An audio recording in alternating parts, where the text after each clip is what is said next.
The Fusion page is a pathway to many abilities, some considered to be rad. Okay, I want to show off something really cool to all of you today. It touches on some of the more advanced things we've done on this channel so far, so I know this won't be for everyone. But if you feel like you're not ready for this video yet, I do have an introduction to Fusion and several ones that should be more approachable and that are more general use in Fusion versus this video, which will specifically be talking about tools if you want to create your own effects for the edit page. I want to show you one method to give you more power and control over your custom effects. How to create a custom checkbox that can toggle on or off any effect that you include in your custom presets.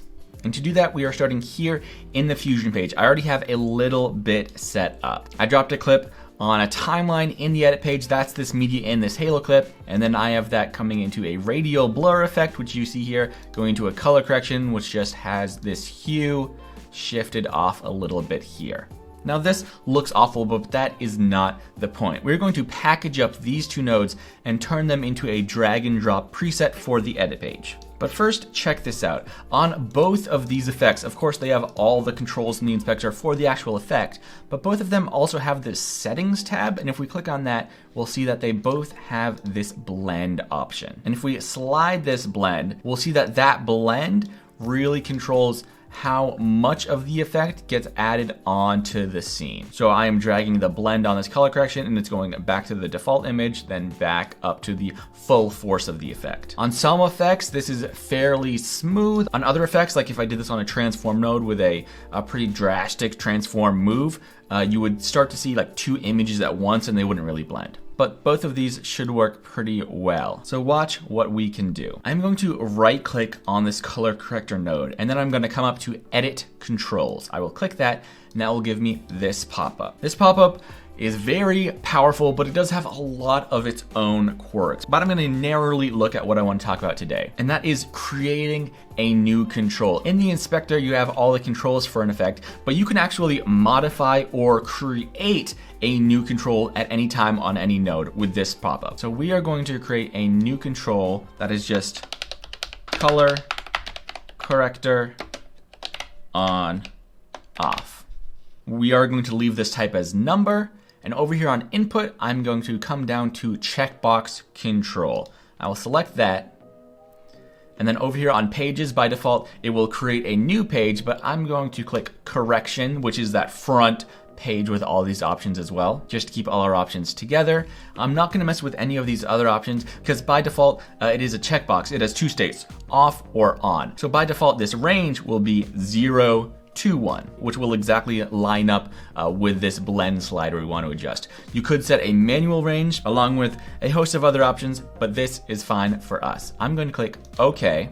And if we come back to correction, you'll see now we have color corrector on and off. And if I toggle that, nothing will happen at all. But if I come to settings, right click on blend, go to expression, click this little plus hold so we get this little pick whip.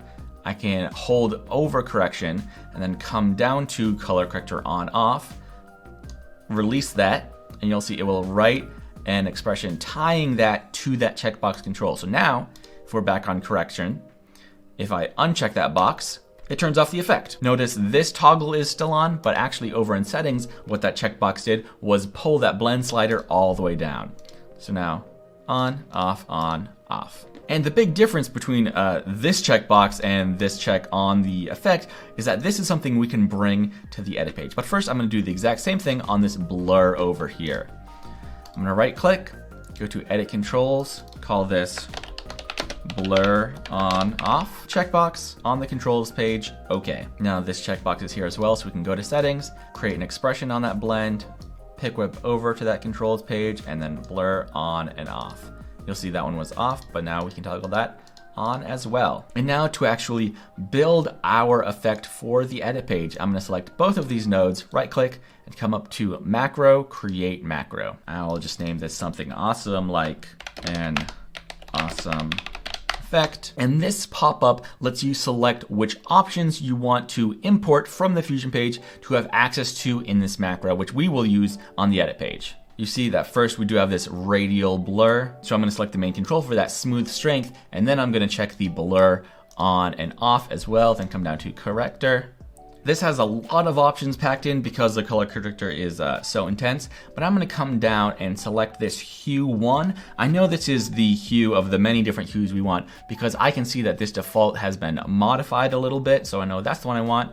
And I'm going to come down to the bottom of all of these options for this controls page where we will see color corrector on and off. I will check that. Then I'm going to come to File, Save as Group. I have a folder I use for lots of stuff like this, so I'm going to save this setting file here in this presets test folder. I will click Save, and then I can close out of this prompt. I'm going to open my effects library inside Fusion, come to Templates, Edit, Effects. I can select this, then I'm going to pull up my Finder and navigate to that folder where I saved the preset before, and I can just select an awesome effect, drag that right into this window once I have effects selected. That'll think for a little bit and then it should reset. And now, if I go back to the edit page, I will drag on a fresh copy of this clip. If my effects library is open, I can come down to Effects, select that, and I see here at the top an awesome effect. I can drag that right over my clip, and once the clip is selected, I can come to the inspector. I have effects controls, and hey, I just learned something new. I thought I was missing the checkbox for color, but no, it created this little window here.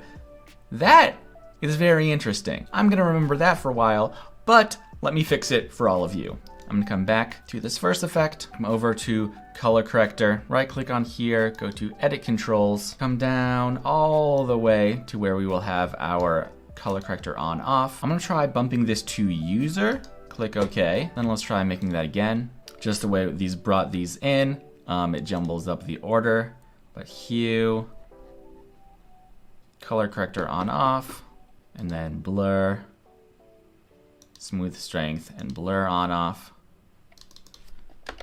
and awesome effect. File, save as group, presets test. I can save over that awesome effect. Now I'll drag that in, let us do its thinking. I've been given an option to replace the file that's already there. Now if I go back to the edit page, let's see how this goes. New copy, an awesome effect, effects. Here we are.